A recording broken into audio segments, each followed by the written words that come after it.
Hello everyone, welcome to all on my YouTube channel Language of Chemistry. Myself RK Pradeep. Student, on this video I am going to start a new topic, chemical kinetic. And in this topic we are going to study all the aspects from basics to advanced about the chemical kinetic and the questions that has been repeatedly asked during the various entrance exams regarding this topic. Okay student, so before proceeding with our topic chemical kinetics, let's have a little discussion about the chemical reaction. So dear student, if I say a reaction that is A plus B giving me a product. So student, आपको पता है ये arrow के जो right hand side रहता है उसको क्या बोलते हैं प्रोडक्ट, और जो लेफ्ट हैंड साइड रहता है उसको क्या बोलते हैं reactant. And this is a particular reaction. So कोई भी रिएक्शंस होने के लिए उसके दो तीन एस्पेक्ट्स होते हैं जिसे हम समझने की कोशिश करेंगे. Okay dear student, so first aspects क्या होता है हमारे रिएक्शंस का कि ये जो मैंने रिएक्शन तो लिखा है A plus B giving me product, ये रिएक्शन एक्चुअल में होगा या नहीं होगा. ओके, सो इसको क्या बोलते हैं feasibility of reaction. Okay, and it comes under the part of thermodynamics. Means what? This thermodynamic will tell us that how much energy is required for reactions to be completed and is it going to happen or not. Okay, so that's feasibility. Now the second criteria is that अगर मैं कहूँ कि हाँ ये reaction हो रहा है तो पॉसिबिलिटी है कि ये रिएक्शन वापस बैकवर्ड या फिर रिवर्स डायरेक्शन में भी आ सकते हैं. Okay, so about reaction is going in forward direction or it comes to in backward direction, it will tell us equilibrium. ठीक है, and we know it as a what extent of reaction. इसको क्या बोलते हैं extent of reaction, और इसको हम equilibrium topic के अंदर डिस्कस करते हैं. The main part of and the basic parts of this topic, third aspects of reaction is the speed of reaction, and this is important one.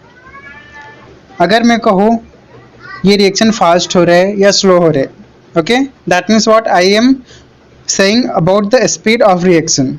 So it comes under the part of chemical kinetic and which is the our today's topic. Okay student, so किसी भी reactions की speed को study करना essential है. किस लिए essential है वो हम आगे डिस्कस करेंगे. First of all, what is chemical kinetic. So जैसे कि मैंने बोला, ये हमें क्या बताते हैं, किसी भी रिएक्शंस की स्पीड के बारे में बताते हैं. ओके, और कौन कौन से ऐसे फैक्टर है जो उसके स्पीड को अफेक्ट करेंगे. Okay, so by the definition it is the branch of chemistry that deals with rate of reaction. Okay, rate of reaction and the factors which affect rate of reaction. For example, an factor is given over here, temperature. So how temperature affect the reaction. Suppose अगर आप घर पे खाना पका रहे हो तो जैसे आप टेम्परेचर इंक्रीज करते हैं तो कुकिंग प्रोसेस क्या हो जाता है, फास्ट हो जाते हैं. Okay, so like this there are various factors which affect the rate of reaction. One of the among is temperature. Okay student, so it is all about the definition of chemical kinetic. Now जैसे हमें rate के बारे में पता चलेगा, if I get an little idea about rate of reaction, तो हम ये बता सकते हैं कि हाँ रिएक्शन हमारा फॉरवर्ड डायरेक्शन में जाएगा या बैकवर्ड डायरेक्शन में. ओके, और जाएगा तो कितनी जल्दी, कितना फटाफट इक्विलिब्रियम को अटेंड करेगा. Okay, so kinetic also give us idea about the rapidity of equilibrium attend. Okay, now अब आपको रैपिडिटी पता चल गया कि हाँ इक्विलिब्रियम फॉरवर्ड डायरेक्शन में जा रहा है और उसका स्पीड पता चल गया, तो आप थोड़ा सा आइडिया तो लगा ही सकते हो उसके मैकेनिज्म की अगेंस्ट दैट क्या मैकेनिज्म पाथवे फॉलो कर सकता है ये particular reaction. Okay, so we may get an idea about the mechanism of chemical reaction. So all this three criteria is that it provide us rate of reaction and equilibrium mechanism aspects. Now rate of reaction. This rate of reaction is an important concept. Rate of reaction को find out कैसे करते हैं. Okay student, तो suppose अगर मैं एक reaction लिखता हूँ, ए मेरा रिएक्टेंट है and giving me product P. So what is rate of reaction. Rate of reaction क्या होगा, किसको कहेंगे रेट ऑफ रिएक्शन. कि कितना फास्ट मेरा ए कंज्यूम हो रहा है और प्रोडक्ट फॉर्म हो रहा है। यही हुआ ना रेट ऑफ रिएक्शन, कि कितना जल्दी कितना फटाफट मेरा ए खत्म होगा और पी फॉर्म होगा, that is rate of reaction. So how rapidly reactant are being consumed or product are being formed, that is what our rate of reaction. Now there are two types of rate of reaction. First one is average rate and second is instantaneous rate. So student, average rate is similar to speed of vehicle. जैसे आप average speed निकालते हो ना vehicles के, कि हाँ ये vehicles 60 kilometre per hour की स्पीड से जा रहे हैं। ओके, मतलब उसमें हम क्या करते हैं, कितना डिस्टेंस ट्रेवल किया है व्हीकल ने और कितने टाइम में, ऐसा फाइंड आउट करते हैं ना एवरेज स्पीड। सिमिलरली यहाँ पे भी वैसे ही समथिंग लिटिल एस्पेक्ट यहाँ पे भी वैसे ही होगा। That means what, change in the concentration of reactant, मतलब ए का कितना कॉन्सेंट्रेशन चेंज हुआ है कितने टाइम में। So it will be what, average rate, change in the concentration of reactant upon change in time. Now this concentration term, you might be knowing about this concentration term, that is molarity, all the aspects. अगर आपको पता नहीं है तो मुझे comment section में बोलिए, मैं इसके ऊपर एक अलग से इंपॉर्टेंट वीडियो बनाऊंगा। ओके, नाउ कॉन्सेंट्रेशन टर्म्स को हम किस में डिनोट करते हैं, ब्रैकेट में। ओके, अभी एवरेज स्पीड की बात करें ना हम, तो यहाँ पे क्या यूज करते हैं, delta. Okay, so delta A upon delta T, concentration of A upon concentration of T, sorry T. Now look over here, यहाँ पे मैंने क्या दिया, एक निगेटिव साइन।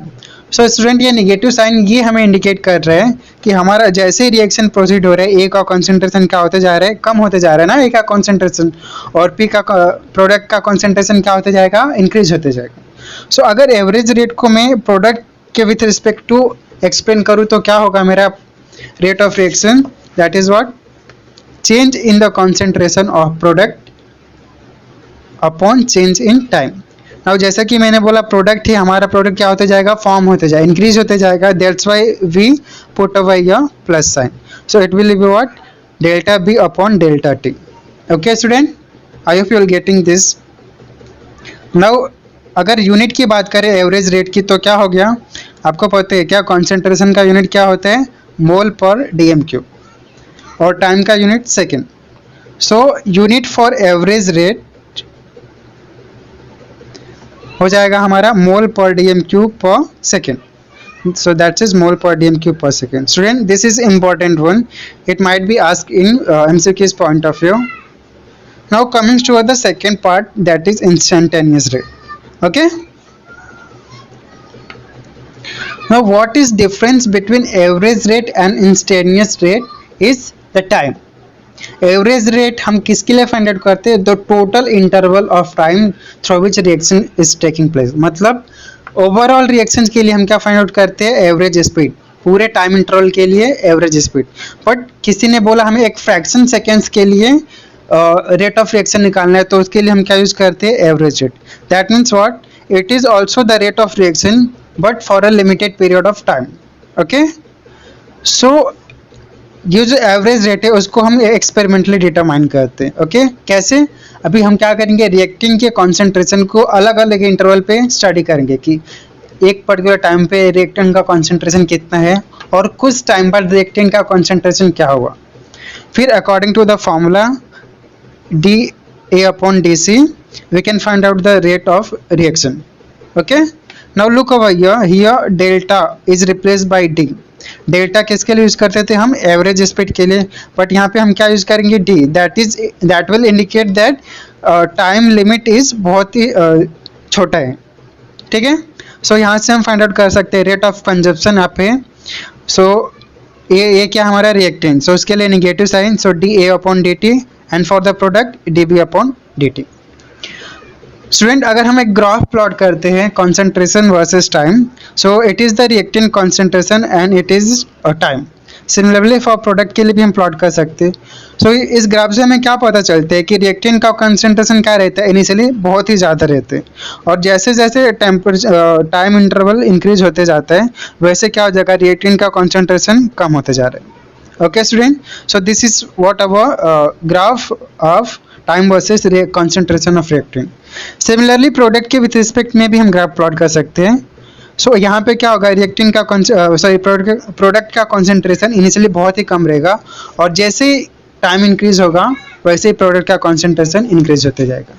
सो स्टूडेंट, इस ग्राफ से भी हम क्या कर सकते हैं, इंस्टेंटेनियस रेट फाइंड आउट कर सकते हैं। कैसे? हम क्या करेंगे, ये जो हमारा ग्राफ है उस पर क्या करेंगे, एक टेंजेंट ड्रॉ करेंगे। अलग अलग इंटरवल टाइम पे हम क्या करेंगे, टेंजेंट ड्रॉ करेंगे, and this tangent will give us what, instantaneous rate. ठीक है student. Rate and speed chemistry terms के लिए दोनों terminology one in the same things. Physics के लिए अलग हो सकता है बट केमिस्ट्री के लिए it is almost similar, speed and rate. Okay student, so this was about average rate and instantaneous rate. Student, इसके ऊपर हम एक दो क्वेश्चंस करते हैं जिससे आपको बहुत ही अच्छे से आइडिया मिल जाएगा that what is our average rate and instantaneous rate. So let us consider a reaction A plus 3B giving me 2C. Okay? एक रिएक्शन है जिसमें 1 molecules of A रिएक्ट कर रहे हैं 3 molecules of B and giving me 2C. So student, A के rate हम कैसे लिखेंगे? So ये क्या हो जाएगा, dA upon dt हुआ। अब ये रिएक्टेंट है तो क्या हो जाएगा, निगेटिव साइन।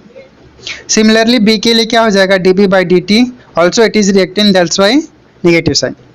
C के लिए भी similar, dC by dt, it is product, that's why positive sign. Okay, now look over here in this reaction.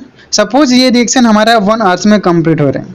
Consider करिए ये रिएक्शन हमारा 1 आवर्स में कंप्लीट हो रहा है, तो वहाँ से क्या पता चल जाए कि यहाँ पे 1 आवर्स में क्या हो रहा है, हमारा 1 मॉलिक्यूल ऑफ A रिएक्ट हो रहा है, और कितने मॉलिक्यूल्स ऑफ C फॉर्म हो रहे हैं, 2, और 3 molecules of B। That means what, जो स्पीड है ए का वो क्या है, कम है, किससे, बी से, कितना, 3 गुना।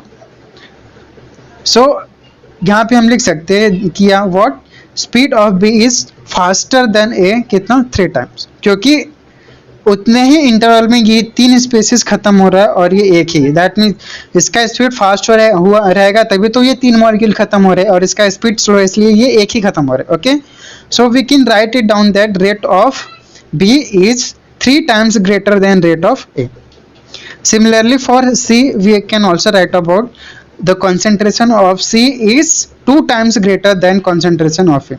Okay student, so अगर this is all about individual rate of reaction। अगर किसी ने आपको बोला overall rate find out करने को, क्या overall rate, तो आप कैसे फाइंड आउट करेंगे स्टूडेंट, बहुत ही सिंपल और इजी ट्रिक है, आप ध्यान से समझिए। क्या करेंगे, हम पहले जो भी रिएक्टेंट है हमारा और प्रोडक्ट उसको ऐसे लिख दीजिए, क्या, उनके रेट।